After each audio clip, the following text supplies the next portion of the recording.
Good morning, or perhaps good afternoon. Thank you very much for joining us for today's webinar. Today we're super excited to feature Kindred Healthcare, and we're going to talk and have a discussion about cloud-managed security built to scale. We're very, very lucky and fortunate to have a few folks from Kindred Healthcare on the line here today. Starting off with Todd. Todd, would you like to introduce yourself? Yep. Hello, everybody.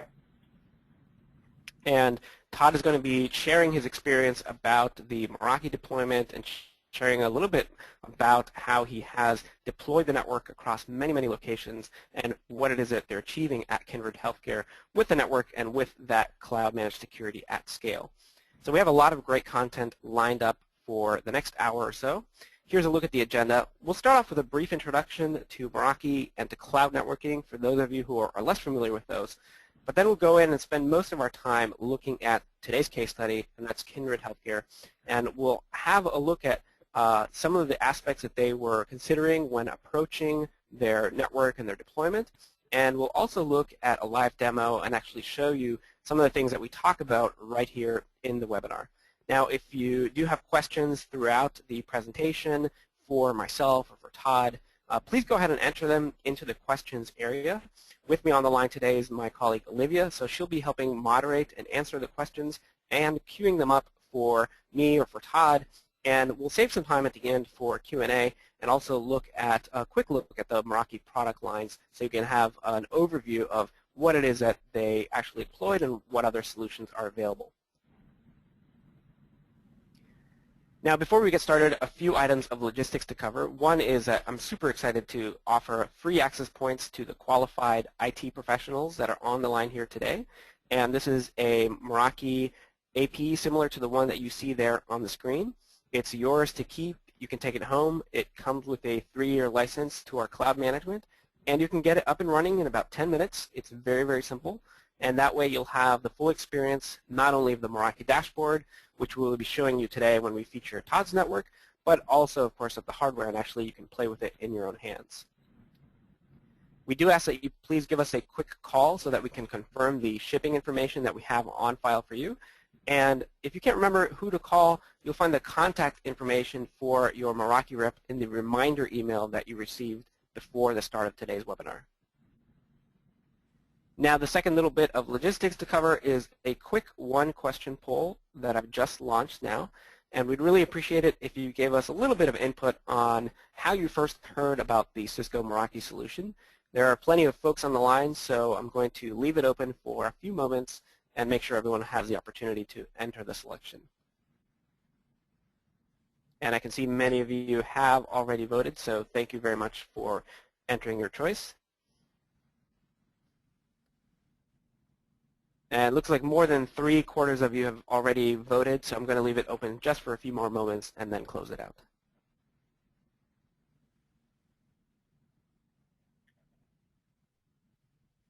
Great. Thank you very much, everyone, for that little bit of input.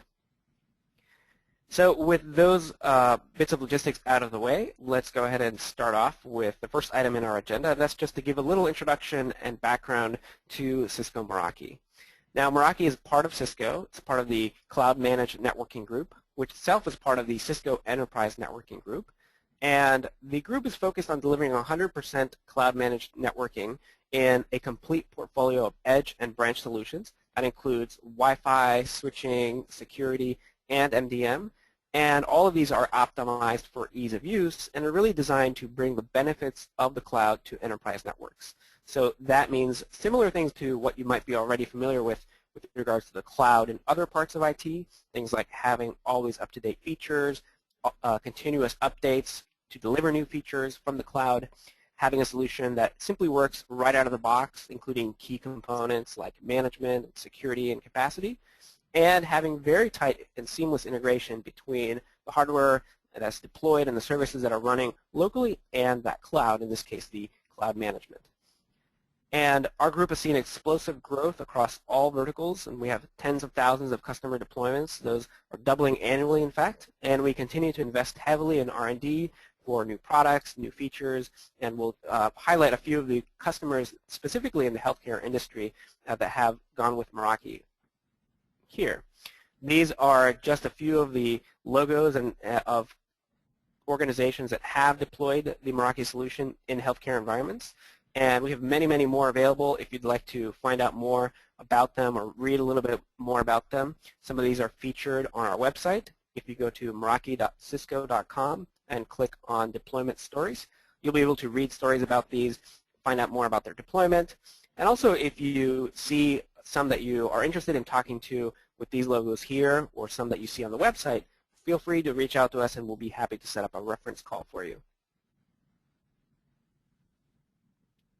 So that's a little bit of background about the Meraki solution and the cloud networking group. Some of you might be wondering how it is that networking applies to the cloud. How does they work together and what this really means. So before we dive into the presentation and featuring Kindred Healthcare and going through the demo, I thought it'd be worthwhile to just briefly set the context by introducing cloud networking and talking a little bit about how the cloud affects networking. So if we step back a moment before we specifically talk about networking, and we look at how the cloud affects IT in general, we see that it really serves to increase the efficiency of IT. And it does that in three main ways: manageability, scalability, and cost savings.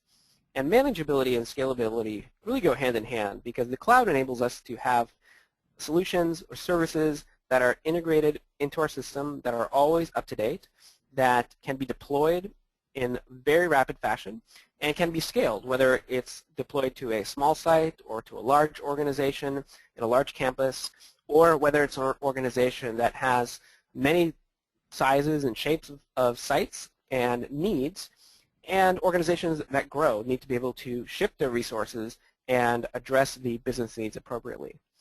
Of course, budgets are always under pressure, so we need to keep an eye on operational costs, and the cloud really helps us reduce operational costs.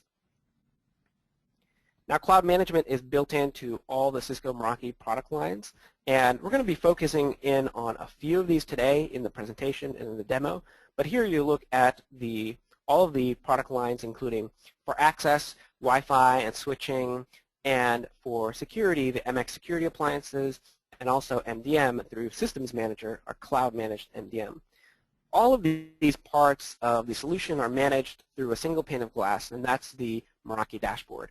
We'll be showing you that today as we take a look at the Kindred network, but while we'll focus on the security and a little bit on the Wi-Fi, just note that all of the products that you see here and those parts of the network are also managed through that same system and that same interface. So one thing we're going to do in the demo is actually show you how a lot of the pieces fit together and how it is that we can remotely monitor and manage networks in an organization that has a large distributed footprint. So it's worthwhile to, before diving into that, just have a look at a high level at the architecture and talk a little bit about how it works. And the architecture works like this. We have Meraki devices. They could be Wi-Fi APs, they could be switches or security appliances, and they're deployed on site, and all the management is done through the cloud. Now, the devices are connected to the Meraki cloud, to our data centers, and that's regardless of where they are. If they're at a campus location, at a large site, or maybe if they're at a remote small branch, they're all connected to the Meraki cloud, and it's that connectivity and that system that gives the administrator centralized management and control via the Meraki dashboard. Now, we've designed it in a way that's out of band. So this is an out-of-band management system that has a few key benefits. So we've designed it so that it's scalable, reliable, and secure. And it's super, super scalable because in order to add capacity, whether it's Wi-Fi or a new site or new switches, you simply add a device, you plug it into the network, and it will automatically connect to the cloud. It will download its configuration. It'll appear in your network in the dashboard, and you'll be ready to use it. You don't have to worry about any particular throughput bottlenecks or provisioning a management server or upgrading a management tool so that you have this new device available. All you do is plug it in, and it'll automatically set itself up and be ready to use. We've also designed the system for reliability. So I mentioned a little bit about the data centers in the cloud. We do have multiple data centers with built-in redundancy. Those are geographically dispersed and spread around the world. And that way we have data replication between them. Also, if the connection between these Meraki devices and the Meraki cloud is interrupted for whatever reason, then the local network still continues to work. So users that are connected to the wireless network, they can still connect, they can still roam, they can still use local services like printers and file sharing servers. And if the organization has, say, a large-scale VPN deployment, that VPN connection will continue to be up and running, and folks will be able to access services that are perhaps at a data center or at another site. And additionally, we back up the service and that cloud availability through a very high uptime SLA, 99.99%. And last but certainly not least is security. Now, one thing that's also important to note is that no user traffic passes through the cloud. And that's illustrated there in the diagram on the left. You'll notice that it's only management and configuration data, shown by that line in blue, that flow between the Meraki devices and the Meraki cloud.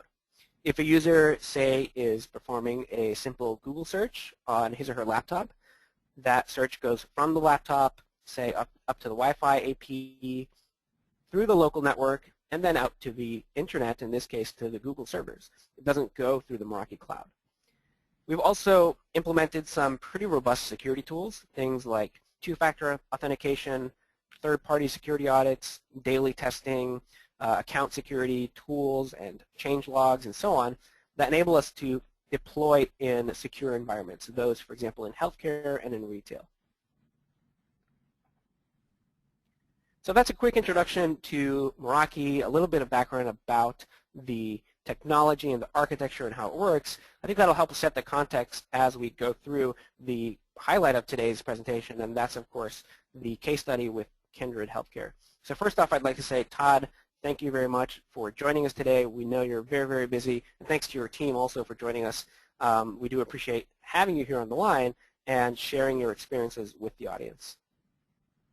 All right, thanks for having us. So first, Todd, if you wouldn't mind introducing the team, just giving us a little bit of background about those folks that are on the line. One of the folks is unfortunately not here today, but is also a key part of the success.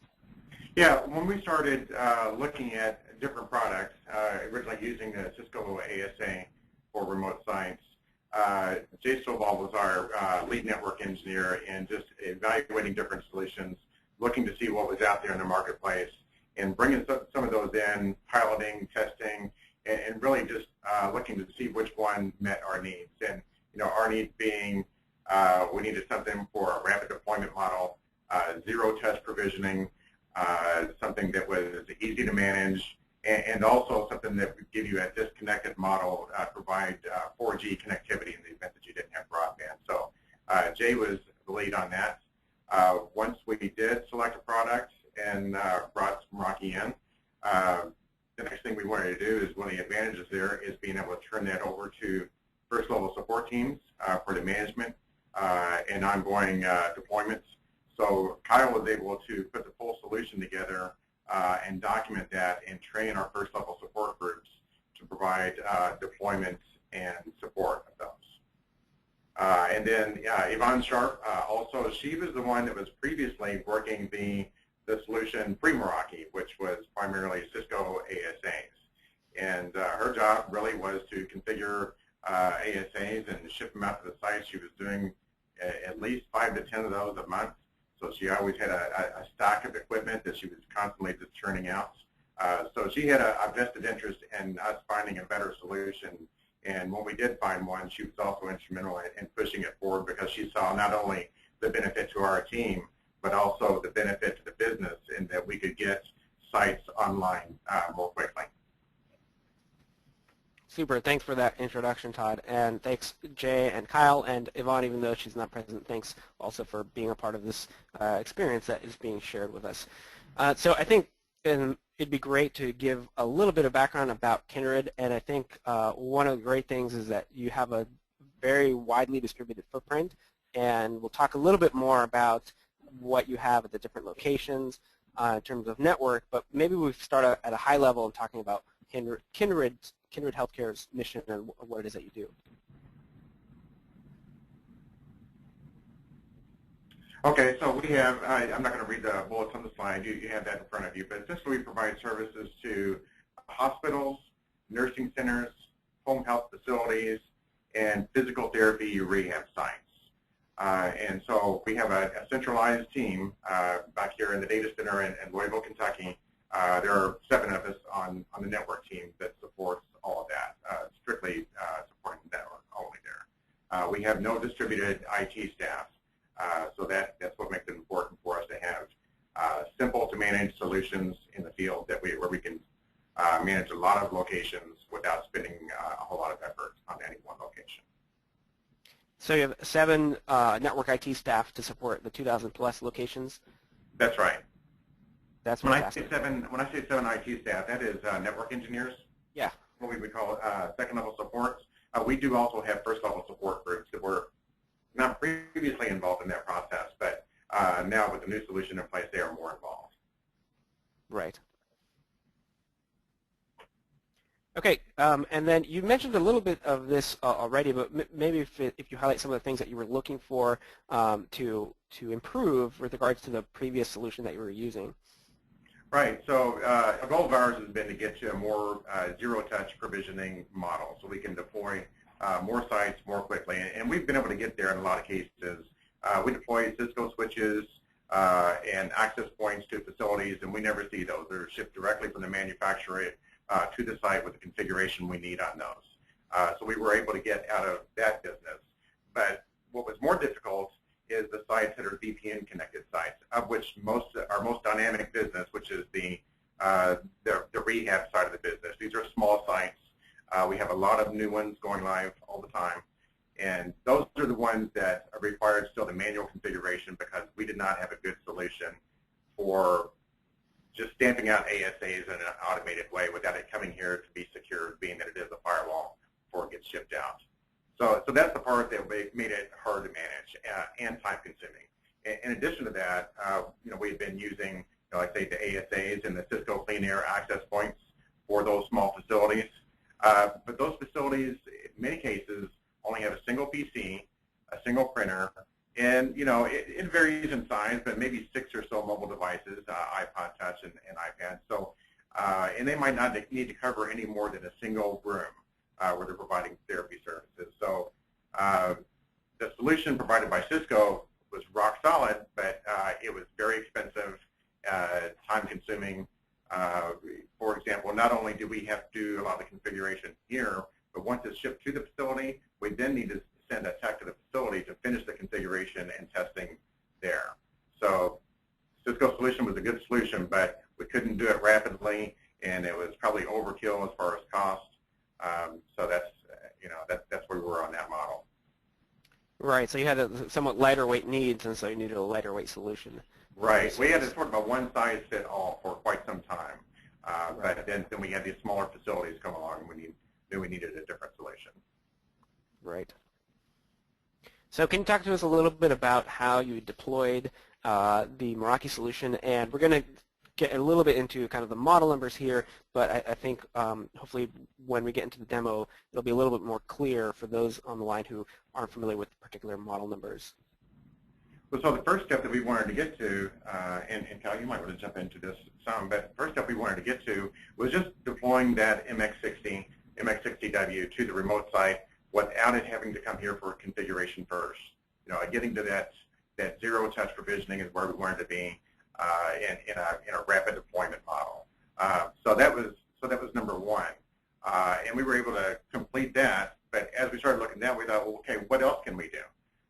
So we then started putting together kits. I should say the project team really started looking at putting together kits that included PCs, a printer, and mobile devices. So in any case where we need to bring up a new site, they essentially have a kit that they ship out to that site, and you bring that site online.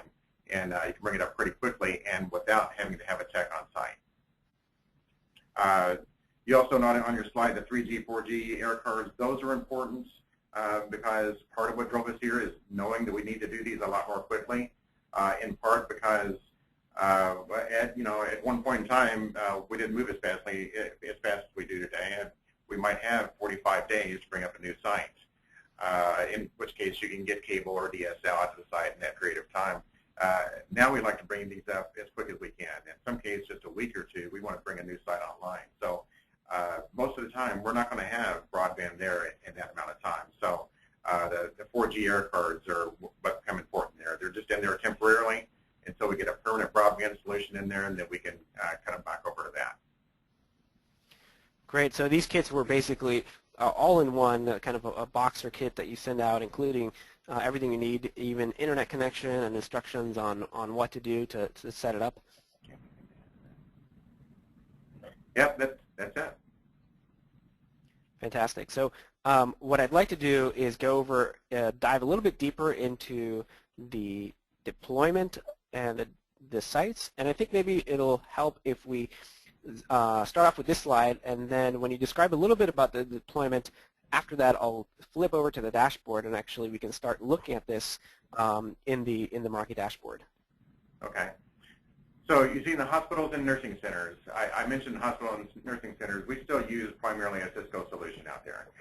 It's all Cisco switches, Cisco access points, etc. But we also do have a guest hotspot out there, which previously we would use an ASA to provide that secured internet access for residents and their families and any other customers we have coming in the buildings, not on our network, but just to give them that internet access only. And that worked just fine, but again, looking to get to a model that we could deploy more quickly and manage better, we put the MX60s out there. It gives us some additional capabilities there too that we weren't really looking for when we were doing the evaluation, but things like you can monitor and, more easily I should say, monitor and control the traffic. So for example, if someone says that, oh gosh, internet access is slow for the patients at this facility, well, we can get on there and look and see, oh, okay, there's this one person running YouTube videos and it's using the entire connection. And that may be appropriate, it may not. Sometimes they're doing training or something like that. So we can choose to let that go, or we can choose to have someone go ask that person if they really need to do that, or it could be legitimate work, but we just want to make sure they don't use the entire connection, so we can restrict them to say you can only use half the connection.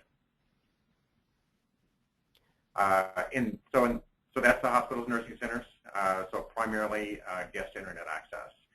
Next bullet down, that talks about our rehab centers, where we provide physical therapy services in someone else's facility, typically. And that's where we're using the firewall slash AP in those locations. And that gives the therapist the ability to access systems back here in the data center or in the cloud to provide therapy services to the patients. And then we have, let's see on here, 24 MX60s and 60Ws at other locations. Those are primarily at home health facilities, which home health is a fairly new line of business for us. We've only been doing it for a couple of years, but it's the business probably that's growing the most rapidly. And so we've been using those in a lot of cases. In some cases, those are big enough sites where they need a T1. Sometimes they're not. They just need a broadband connection. But if they need a broadband connection, we go ahead and put an MX60 out there. And of course, the MX400s we have in the data center to host our VPN connections. Super. So I'll flip over in just a moment to the dashboard, at least to start off with the map. There was a question that came in about the Wi-Fi, and that's if you found that the Wi-Fi capabilities of the MX60W were adequate, or did you add, say, a Meraki MR12 or MR16, which are dedicated access points, in addition to the MX60? Go ahead. This is Jay. We usually just use the 60W in most of these small sites because it is usually like 1 or 2 rooms, and it's more than adequate. We do have some of the locations in these nursing homes that we don't own, or hospitals, where they have a therapy administration office, and then the rehab gym will be down the hall or even on another floor. So we will use an MR16 at most of those when we need additional wireless coverage. Great, thank you.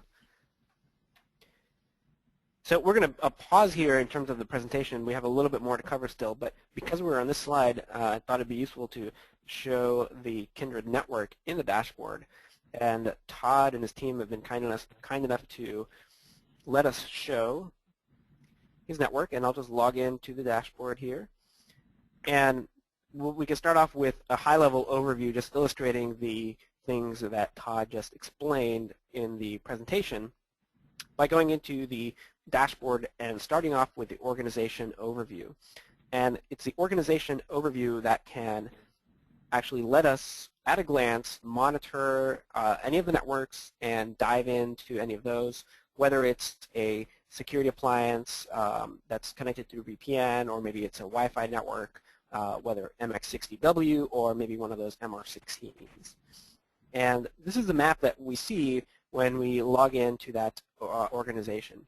And you'll notice all these pins there on the Google map. Those indicate the locations of different sites. And of course, green means they're healthy. Red means there might be a problem. In this case, red is a test network. So that's actually expected. And you can see here we can hover over any of these pins. And in fact, there are many networks within each of these. Some of these are larger pins that have actually a number of networks inside, a number of locations. And some of them are smaller that might only have one or two. And we can, of course, click in on any state and zoom in, or any of these sites, and dive into the particular network. We can also use this panel here to find any network of interest. So here you'll see there are 215 networks, and we can search for a particular network. And it looks like there's an internal naming scheme based on some code and a number. We can also search, say, only for wireless networks or security appliance networks. Or of course, we can just type in a particular description in here, say NC0744, 774, and find the networks that match that search term. You'll notice here that we can also see things like the network health over the last week and see if there was any interruption in the connectivity. And we can also sort all of these by, say, the usage or the number of clients that have connected, or the number of online or offline devices. So that way we can immediately start to investigate which sites have the most usage, which ones are connecting the highest number of clients, or which ones perhaps are less frequently used. And of course, if there's any thing we want to investigate or troubleshoot, we could dive in just by clicking on one of these. So we will go in and click on one of them, or a few of them actually. But before we do that, let's go ahead and go back to the presentation and continue where we were. I did want to show this to start off to help set that or illustrate what we just talked about with regards to the deployment.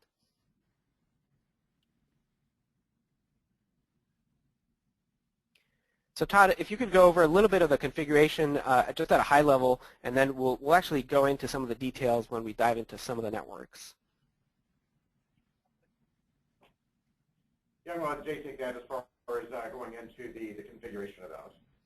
Most of these, again, are the small sites, unless they are the hotspot, and using the MX60W. So we typically will put one, as it says on the slide, one SSID for the Kindred internal access that goes across the VPN, and then one SSID for guest or internet hotspot that just goes straight out the Meraki to the internet through the split tunnel mode. We send these units out. They're pretty much, you don't have to touch them ahead of time. They get on site. Sometimes we'll send a technician out if there's a lot of work to be done, but usually anymore we can have someone like a rehab manager or just a therapist at the site plug it in, give us the serial number of the unit, and we go here to the web management portal, and we can go ahead and configure just a couple screens. It only takes 2 or 3 minutes, and configure the VPN settings, the DHCP, or anything else we want to set. Great, and if you, that's a little bit about the Wi-Fi settings. If you could talk a little bit about how you design the VPN too, and we'll again illustrate how this is configured in the dashboard in just a moment. Well, on the VPN, we have the 2 MX400s back here at the data center that terminate the Meraki VPN. When the unit goes out to the site, we go ahead and set up the local LAN on the VPN, and just what subnet it's going to be. Each site gets their own subnet, and set the DHCP parameters appropriately, and that's pretty much it. It automatically connects. We just terminate to the one VPN. We don't do the mesh. We do the single connection VPN, and that's pretty much all there is. It works pretty well. Super. So let's actually go ahead and go back to the dashboard. I think it'll be a great opportunity to illustrate what you mean by this with the VPN. I think this is one of the most exciting aspects of the security appliance. It's that auto site-to-site VPN, which is IPsec based. So I pulled up here, or let me just pull up one of the networks so we can see the VPN, and I'm just going to type in MX400. That's a data center MX400 here. And in this way, I'm not going to concentrate on the configuration of most of this except for the VPN. And I'm going to go here to monitor VPN status, and then we can go to the VPN configuration. And then what I'll do is maybe just talk a little bit about that screen, and then if you could talk about the configuration and just kind of what's required to set up that VPN, I'll flip over to that page in a moment. So on this page, we can see the status of the VPN network, and you'll see here there's also a Google map, and not all sites necessarily have to be connected to the VPN. So in contrast to the previous page where we have all the sites, all the networks in the organization, this is just showing those sites that are connected through VPN. And you'll see here we have a little bit of information about the status, the connectivity, and the configuration of the VPN. And below we see the site connectivity information for all the other VPN peers, all the other locations. And this is the network we're looking at right now. And you can see the local subnets that are available here. And then for all the other networks, we see a summary of the subnets that are exported, the connectivity status, the round-trip latency between that site and the data center, and last heartbeat simply indicates the last time these metrics or these parameters were updated. So you can see that latency varies quite a bit. Some of the sites are very, very close by in terms of latency, under 30 milliseconds. Others are a little bit further away. And we can see and verify the connectivity for all of those. A few of those are offline. Almost all of them, however, are online. And so this way we can keep an eye on the VPN and make sure that everything is up and running and that's connected. So now I'll switch over to the Configure Site-to-Site VPN page.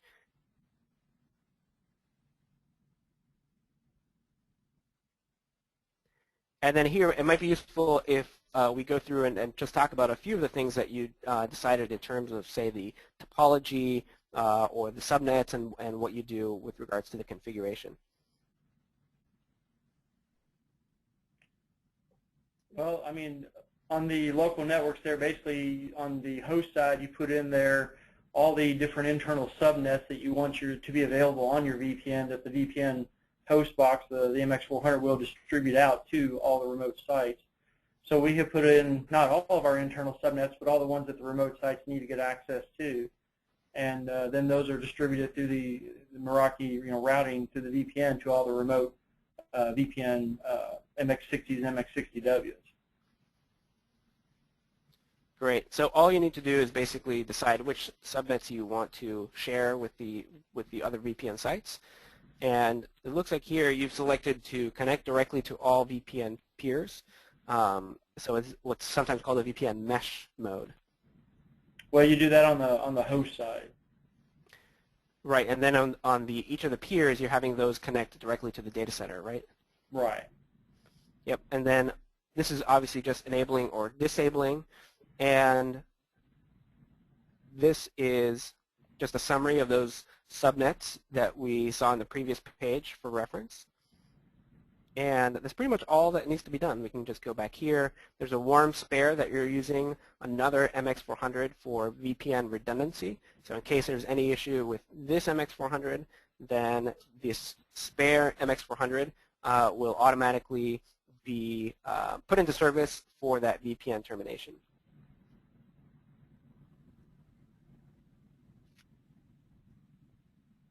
So let me go then into another one of the networks just to show what one of those peers configuration might look like. So I'm going to go back to the organization, actually go back to the Monitor VPN page. And in here, just pick one of the sites that might be interesting. So for example, this one here, this is an MX60W, obviously connected to the VPN. And we'll just go over here and look at the VPN settings by going to the site-to-site VPN page.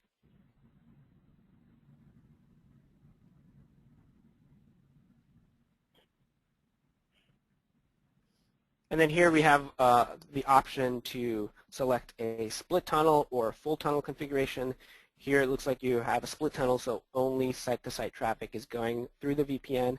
You could, if you want, send everything, including internet traffic, through a VPN concentrator. And here's that hub and spoke versus mesh mode that we talked about earlier. So all the VPN peers don't talk to every other site. They instead talk to the concentrator, which is selected right here. And this is the data center VPN MX400 that we just saw. And then here you can see there's a local subnet for this particular location. It is shared with the rest of the VPN network. And that's it. That's all we need to do to configure the VPN. So I mentioned that this is called Auto VPN. Now it is an IPsec-based VPN, but the reason it's Auto VPN is because all we need to do is select these three or four parameters in terms of how we want the behavior and configuration to be. And the security appliances, both these branch security appliances and that data center MX400, will work with the Meraki cloud to establish the connections between each other. So the cloud will automatically discover the public IP addresses for all the locations, share all the routes and the subnets for all those locations with each other and with the data center MX400, and set up all the security association parameters, negotiate all the authentication so that the administrators don't have to do that manually. All it is clicking in a few areas, selecting the mode and the topology, and we don't have to worry about any of the rest. And then if there is, say, a failover event to that warm spare at the data center that we saw before, then of course that will take over all the VPN connections. The VPN will be reestablished through that warm spare. Or let's say if there's an IP address change, be it from a dynamic IP address event or with a WAN link failover, in case you do have two or more WAN links. In case one of them fails, the security appliance can go over to the next WAN link, and of course the VPN will be reestablished from there. So anything you want to add about the VPN or particular things that you did to tweak it or to make the deployment easy?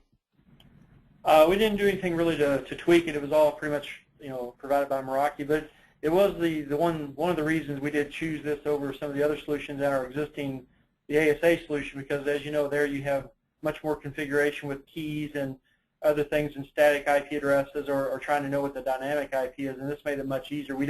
We can send it out there, sight unseen, plug it in, it comes up on a DHCP, air card, DSL, or cable broadband, and then you just go in the portal, add the serial number, and you find it. You don't have to know anything about where it is, and then just, like you said, click a few things and your VPN's up. Yeah, so that really helps when you have a lot of VPN sites, I can imagine. Yes.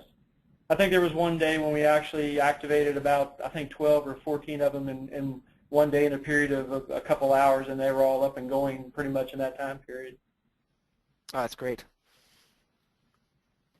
So I wanted to take just a few moments then to go over one of the other configurations, and just by going back to the organization overview, we can pick another network and just have a look at the general configuration in terms of, well, maybe an MX60, for example.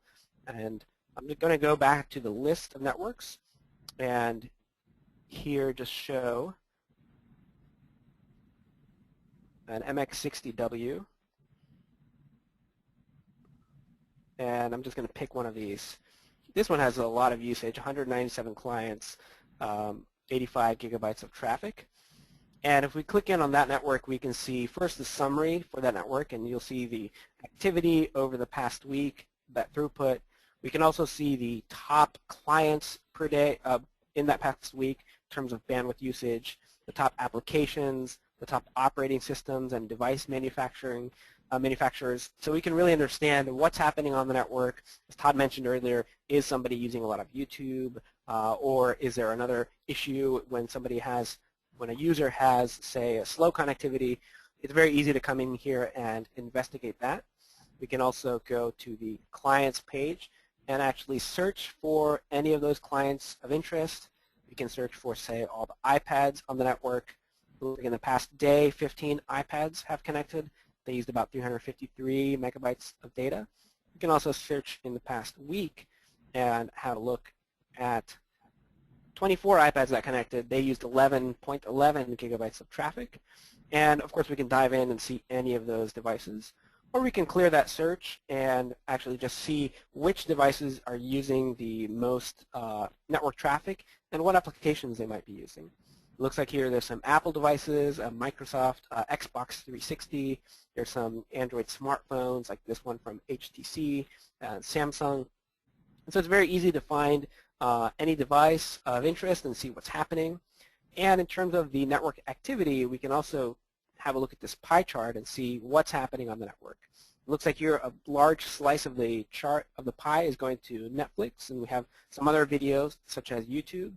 We have web traffic, we have miscellaneous video and Google video, we have apple.com, no doubt plenty of folks downloading iOS 7. We have music with iTunes and Pandora. Of course, we have social media. In fact, there are over 100 apps that are automatically recognized and classified by the system. There's nothing else that you have to configure or purchase in order to get that. It's simply part of the MX60W. In terms of configuration, we can go over here and have a look at the addressing and the VLANs and the wireless settings. Let's just have a brief look at the wireless settings. Oh, it looks like it's disabled on this one. So let's have a look at the traffic shaping. And here what we can do is very quickly add a rule to shape any of that traffic that we might want to curtail a little bit. So let's say it's a video and music. We can go here to video and music, select the whole category, or we could single out a few of those apps. And at the same time, maybe we want to choose social web and photo sharing. And here, throttle that down to, say, 250 kilobits per second. That way, folks will be able to access those services, but they're not really going to be affecting the network performance. They're not going to also be able to, say, download an HD movie and stream it to their iPad. At least it won't be a very pleasant experience. In terms of other things that are available in the MX60W, one of the questions came in earlier about what other services are available or enabled. Some of these here, you'll see we're not going to go into each of these that are available are things like content filtering, that's based on a Bright Cloud database, security filtering, which is based on a Kaspersky system, and intrusion detection, which is based on Snort, SourceFire's IDS. So before we move away from the demo, anything else that you'd like to add about the configuration or things that you did on the deployment side? I would just say this is one of the things that we weren't looking for when we started looking at alternative products, but it's one of the things that have been one of the biggest benefits. And many times when we have an issue at a site, we're unable to narrow it down. We'll replace whatever they have on site today with MX60W just to give us that better visibility into the site and help us with troubleshooting. Some of these things that you can do on an ASA are a little bit more difficult, and some of these things you can't do at all. So it's definitely helpful in identifying root cause of performance issues out there.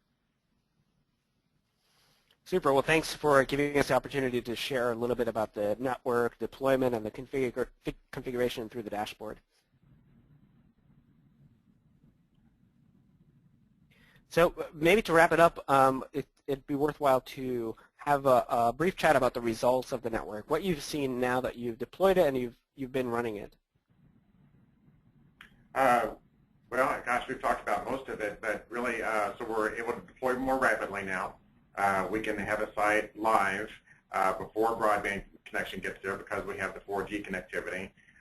We're doing that primarily with project teams and first-level support groups, so our team is rarely involved in those unless there's some unique situation.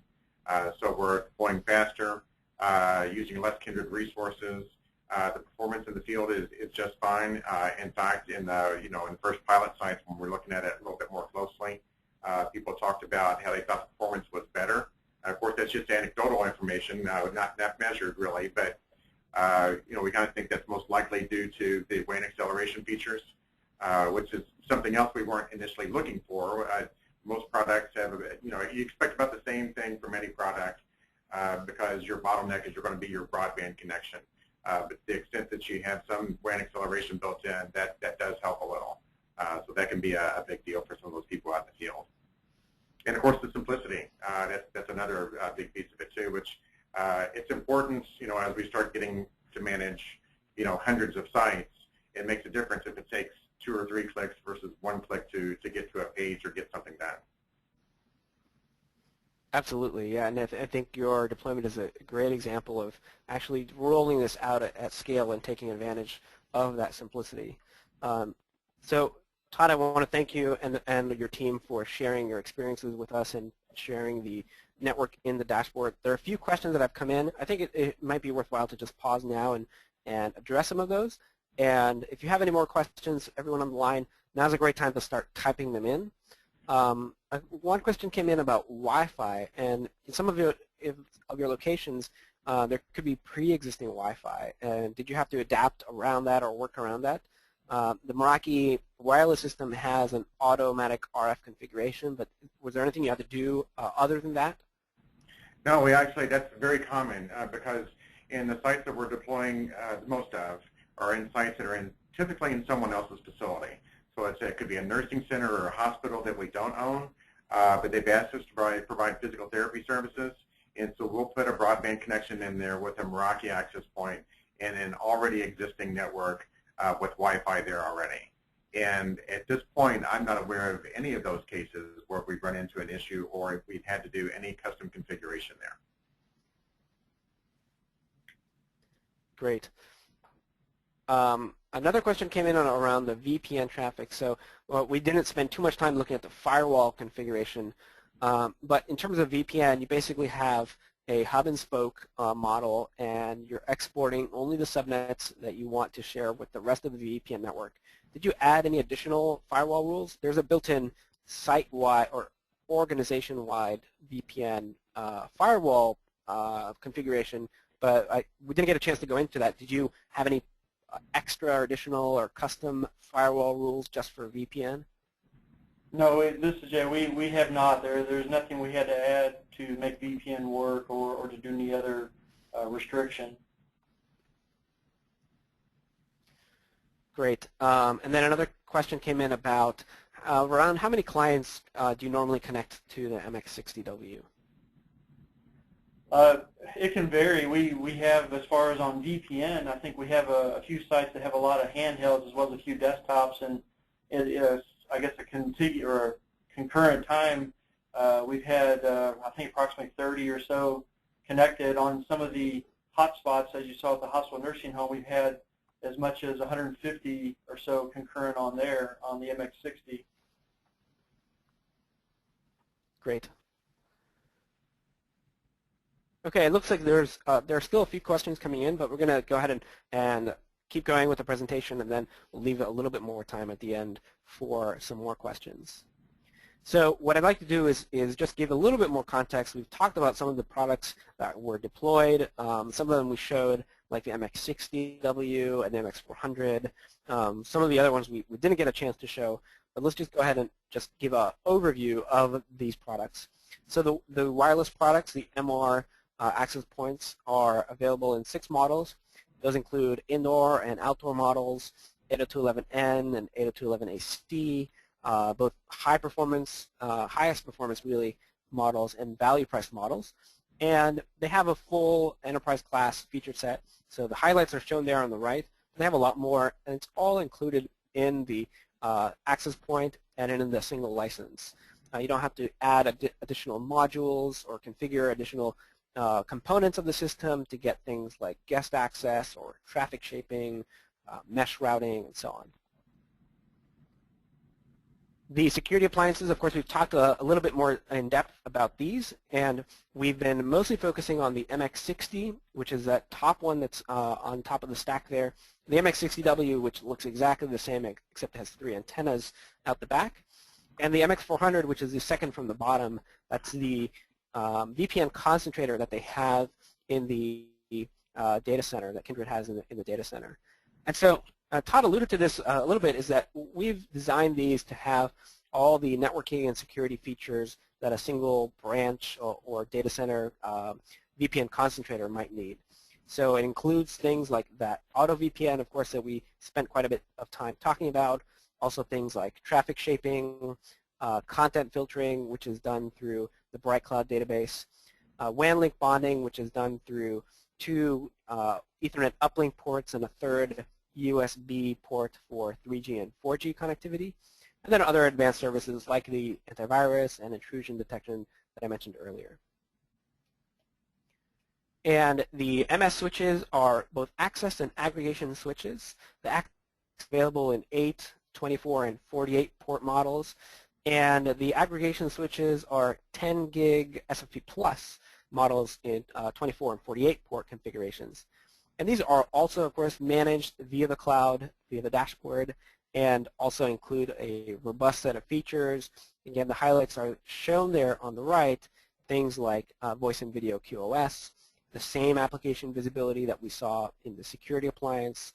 The PoE models have PoE and PoE Plus available from any of the ports, and we've included some testing tools and management tools similar to what we saw with the security appliance to enable the remote management of a switching network. So in this case, things like verifying the Ethernet cable integrity, remote packet captures, of course, using things like ping to verify the device status and things like that.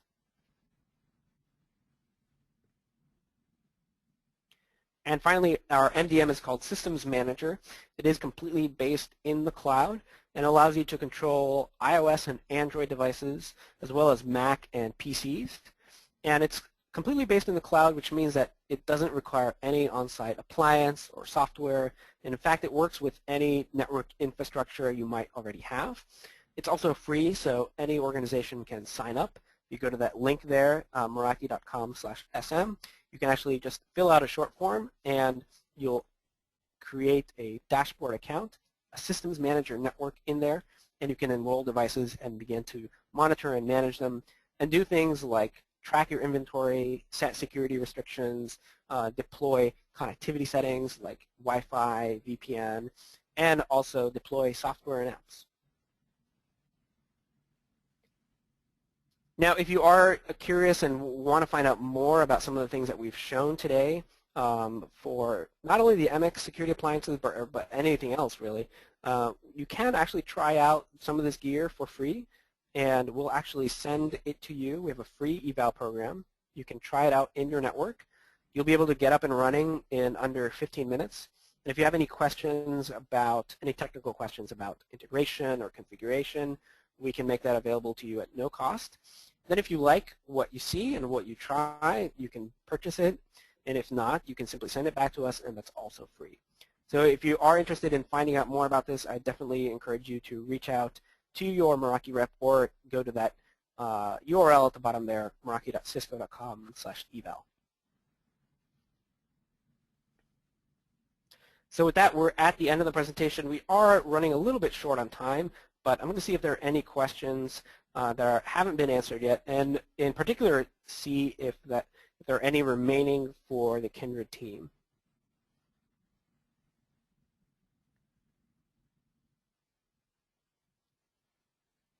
And I think there was a question coming earlier for the Kindred team is, do you do any segmentation based on VLAN for the particular branches? I think the example we saw, there was one subnet. Are there other branches where you segregate, say, voice data and video traffic? There are a couple branches that we have acquired, so sites we've just acquired, and we have used different VLANs and some firewall rules to segment that because they're going basically from non-Kindred networks to Kindred networks that But other than that, we really, most of the sites are just a single VLAN at this point because they're very small. They have a PC, 1 or 2 PCs, and then maybe 10, 12 handhelds, and that's it. Right.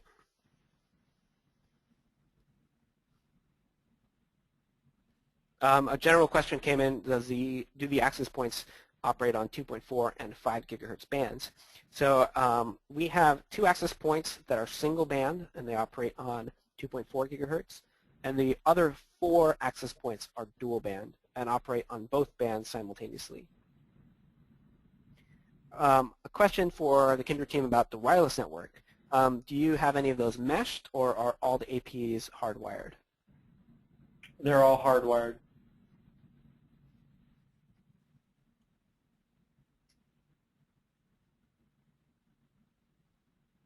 Most of these cases, we only have 1 per location. Right. And for those APs, are you using PoE injectors or PoE switches or maybe AC adapters? I think most of them, again, it's one, it's the MX60W, it's built in. The sites where we do have an external one's using a PoE injector.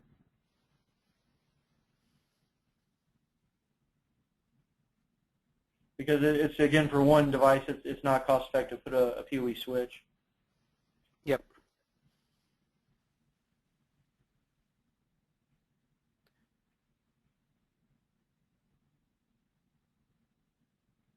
And one final question.